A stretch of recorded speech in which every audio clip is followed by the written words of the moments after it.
नमस्कार दोस्तों, मैं संतोष शाह आप सभी लोगों का हार्दिक स्वागत करता हूं आज की इस डेली फोरकास्ट वीडियो में। आज की इस वीडियो के माध्यम से हम लोग गोल्ड और यूएस डॉलर को समझने का प्रयास करेंगे कि आज क्या मूव हो सकता है और कहां से हम सेल और बाय कर सकते हैं।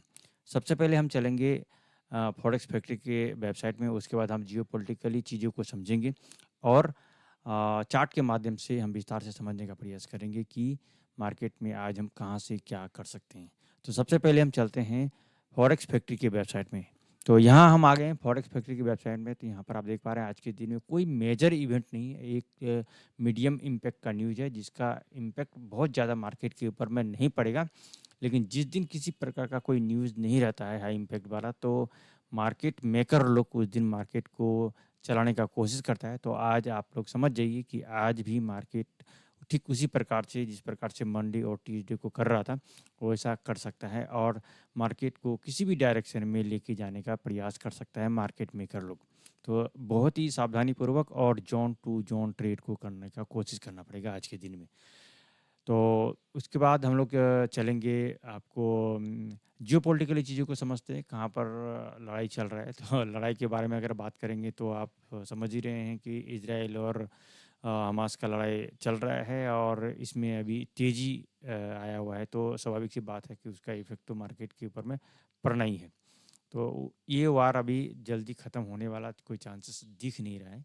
और साथ ही साथ यूक्रेन और रशिया का जो है वो भी चल रहा है जिसमें कि कोई संभावना या कोई गुंजाइश नहीं दिखाई दे रहा है कि कब इसमें कुछ कमी आएगा। तो जिसके वजह से मार्केट का जो अनसर्टेनिटी है हमेशा अभी बना हुआ है। ठीक है, और ये कितना दिन तक चलेगा कोई ठिकाना नहीं है। और डोनाल्ड ट्रम्प साहब का तो स्पीच के बाद फिर मार्केट में उथल पुथल होता ही है और अपनी ओर से वो प्रयास भी कर रहे हैं कि रशिया यूक्रेन का वार कम हो। लेकिन ये अभी यूक्रेन रशिया और इजराइल हमास का कहानी तो अभी चल ही रहा है। इस बीच में एक और नया कहानी नया ट्विस्ट भी जुड़ रहा है, वो है इंडिया पाकिस्तान का टेंशन। अगर इसमें भी कुछ इम्प्रूवमेंट होता है या कुछ ऐसा चीज़ें होती है जिसकी वजह से भी गोल्ड में बहुत ही अच्छा खासा इम्पैक्ट पड़ने वाला है, यानी कि अच्छा खासा आपको गोल्ड बुलिश होने वाला है अगर इंडिया पाकिस्तान का टेंशन बढ़ता है तो ये सारा इफेक्ट जो है गोल्ड पर पड़ेगा। तो हम लोगों को गोल्ड को अब बुलिश साइड की ओर ही देखना चाहिए। जब भी हमें डीप मिले नीचे वहाँ से हमें बाई की ओर ही प्रीफर करना चाहिए। तो कहाँ कहाँ से कर सकते हैं बाई, वो सारा चीज़ आपको पता होना चाहिए। चलते हैं चार्ट पे। यहाँ पर हम आ गए हैं चार्ट में और ये है डेली का चार्ट। डेली का चार्ट के हिसाब से अगर हम बात करेंगे तो जो पिछले 2 दिन में जो गिरा था तो उसका रिट्रेसमेंट नहीं कर पाया है मार्केट ने अभी पूरा। और इसका जो रिट्रेसमेंट जिसे मैंने कल बताया था ये 3408 9 के बीच में है। तो यहाँ पर जब तक नहीं आता है तो इसका रिट्रेसमेंट को कंप्लीट नहीं किया है। ये इतना तक मार्केट ज़रूर आना चाहिए और यहाँ से रिट्रेस करके अगर नीचे आता है तब फिर ये अपना सेल ट्रेंड को की ओर जा सकता है। लेकिन अगर ये यहाँ पर नहीं आके और वापस से 3409 के ऊपर में क्लोजिंग दे देगा तो फिर अपना ट्रेंड आगे का जो बुलिश ट्रेंड है उसको बरकरार रखेगा। अभी डे वन का चार्ट पे अभी इसका ट्रेंड नहीं बदला है। छोटा टाइम फ्रेम पे जरूर इसको बदला है और उस पर रिट्रेस भी किया है, लेकिन बड़ी टाइम फ्रेम पे अभी ये बुलिश ही है। हम चलते हैं H1 का चार्ट में। तो H1 के चार्ट के हिसाब से अगर देखेंगे कल जो मैंने चार्ट ड्रॉ करके दिया था मार्केट का मूवमेंट ठीक उसी प्रकार से रहा है और आप लोगों ने हो सकता है इसका बेनिफिट ले पाया होगा। तो अभी भी जोन वही है और इस जोन को जो 65 वाला जो जोन है इसको 2 बार मार्केट ने टेस्ट कर चुका है और हो सकता है कि तीसरा बार इसको ब्रेक कर दे। और नीचे का भी जो जोन है उसको भी 2 बार मार्केट ने टेस्ट कर चुका है और आज भी मार्केट जो है थोड़ा सा गैप अप के साथ ही ओपन हुआ है। तो मार्केट अगर हम देखेंगे तो जिस प्रकार से गैप अप के साथ ओपन हुआ था फिर उसको फिल भी कर दिया है गोल्ड का मार्केट आज। लेकिन कल जिस प्रकार से मार्केट ने गैप अप के साथ ओपन हुआ था उसको फिल पूरी तरह से नहीं कर पाया है। तो थोड़ा सा और डाउन आता तो हो जाता, लेकिन हो सकता है कि आज के दिन में पूरा करें क्योंकि आज के दिन में जो है मार्केट मेकर के पास में सारा कुछ रहेगा। तो आप देख पा रहे हैं कि ये एक जोन है और उसके बाद नीचे वाला जो जोन है ये एक्चुअली में कल का ही बना हुआ है ये, उस टाइम में ये सप्लाई जोन था, अभी डिमांड जोन के तौर पे काम करेगा और नीचे में ऑलरेडी डिमांड जोन है और ये सारा रिजेक्शन लाइन है। इस रिजेक्शन लाइन को हमें ध्यान देना पड़ेगा कि यहाँ से भी मार्केट मूव लेगा।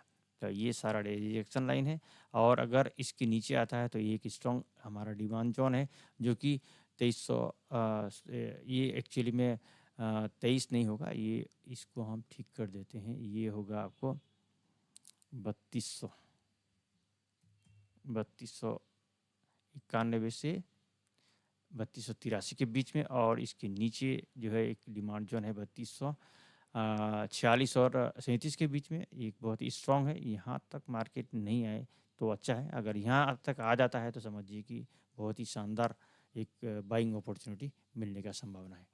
तो इस प्रकार से जॉन के पास आने से में हमें ट्रेड लेना चाहिए और जॉन के हिसाब से ट्रेड को प्रिपेयर करना चाहिए, क्योंकि मार्केट में अभी मार्केट मेकर लोग मार्केट को मूव करता है और जियोपॉलिटिकली और जो डोनाल्ड ट्रम्प साहब का जो स्पीच है उसके ऊपर में बहुत कुछ डिपेंड करता है। तो इसलिए हमें ध्यान रखना है कि क्या न्यूज़ आ रहा है उसके ऊपर में हमें ध्यान रखना पड़ेगा और हमारा कौन सा जोन पे अभी आया हुआ है, ये डिमांड जोन पे या सप्लाई जोन पे। अगर सप्लाई जोन पे आया है तो हमें सेल करना है। इसी प्रकार से आप लोग जो है छोटे टाइम फ्रेम पे भी अपना जोन निकाल कर अपना जो है सेल और बाई को प्लान कर सकते हैं। अगर आप लोगों को लगता है कि मैं जैसे H1 का आप लोगों को डिमांड जोन सप्लाई जोन निकाल देता हूं, अगर आप लोगों को लगे कि नहीं छोटे टाइम फ्रेम पे भी डिमांड जोन या सप्लाई जोन हमें निकाल के दीजिए, तो मैं आप लोग मुझे कमेंट बॉक्स में ज़रूर बताइए, ताकि मैं आप लोगों के लिए छोटे टाइम फ्रेम पे भी डिमांड जोन और सप्लाई जोन निकाल कर दूँ।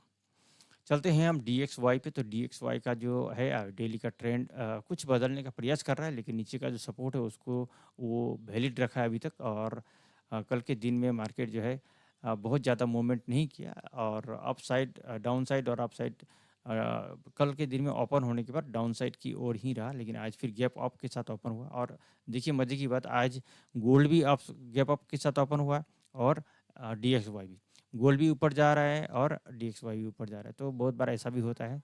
तो अभी अगर हम इसको H1 का स्टोरी को देखेंगे तो H1 के हिसाब से ये अपना ट्रेंड को बदल चुका है और अपना जो ट्रेंड है अभी फ़िलहाल ये बदल कर बाई ट्रेंड की ओर जा रहा है, दिख रहे हैं। अगर ये इसको ब्रेक करके 99 को ब्रेक करके अपसाइड की ओर जाता है तो फिर धीरे धीरे ये आज के दिन में ये 99 यानी 100 को टच करने का संभावना रहेगा, अगर ये इसको बरकरार रखता है तो। अगर यहाँ से फिर से रिजेक्शन देके आता है तो फिर नीचे तो सपोर्ट लाइन है ही आपका। तो गोल्ड जो है इसके ऊपर में ही बहुत कुछ डिपेंड करेगा। अगर ये स्ट्रॉन्ग होता है तो गोल्ड को थोड़ा सा कमज़ोर होने की संभावना रहेगा, और अगर ये मजबूत रहता है तो गोल्ड थोड़ा कमज़ोर होने का संभावना रहेगा। तो देखेंगे कि आगे क्या होता है। और हमें एक ही चीज़ ध्यान रखना पड़ेगा, हम अगर गोल्ड में ट्रेड करेंगे तो हम जोन टू जोन ट्रेड करें, मैं आज के लिए यही कहूँगा। और दूसरी बात, अगर हर डीप में अगर मार्केट डाउन साइड आ रहा है और डाउन साइड में डिमांड जोन में आता है तो वहाँ से बाय की ओर प्रीफर करिए। तो दोस्तों ये था इन्फॉर्मेशन। मैं उम्मीद करता हूँ कि ये जानकारी कुछ हद तक आप लोगों को लाभ करेगा और आप इसके आधार पर ट्रेड को प्लान कर पाएंगे। और अगर आप पहली बार हमारे इस चैनल पे हैं तो ज़रूर सब्सक्राइब कीजिए, लाइक कीजिए और शेयर कीजिए। और अगर आप लोग हमारे साथ में प्रीमियम ग्रुप में जुड़कर ट्रेड करना चाहते हैं तो ज़रूर हमें कमेंट कीजिए, ताकि मैं आप लोगों को हमारे प्रीमियम ग्रुप में शामिल होने का जो लिंक है शेयर करूंगा और आप लोग उसका फ़ायदा ले सकेंगे। उसके लिए कोई चार्जेस नहीं है। तो यहाँ तक वीडियो को देखने के लिए एक बार फिर से आप सभी लोगों को हार्दिक धन्यवाद।